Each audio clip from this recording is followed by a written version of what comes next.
Kembali lagi bersama kami di Buletin Sumatera Utara, pemirsa. Polda Metro Jaya memastikan seluruh laporan terkait dugaan pemerasan yang dilakukan oleh mantan Ketua KPK Firly Bahuri ditangani dengan tuntas.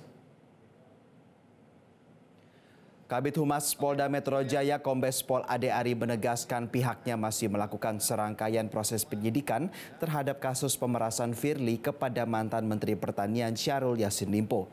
Ade mengatakan proses ini berjalan sesuai tahapan dan SOP. Sebelumnya Syahrul Yassin Limpo mengaku telah memberikan uang kepada Firly Bahuri senilai 1,3 miliar rupiah. Firly kemudian ditetapkan sebagai tersangka kasus penerimaan gratifikasi suap dan pemerasan pada Kamis 23 November 2023. Meski hingga kini belum ditahan, namun Firly dicekal ke luar negeri.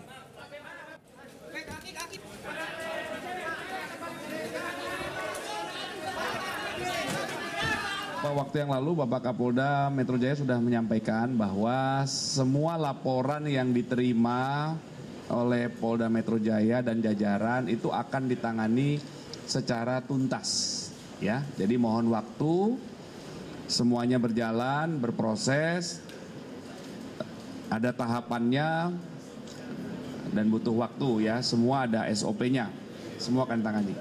Jelajahi cara baru mendapatkan informasi. Download Metro TV Extend sekarang.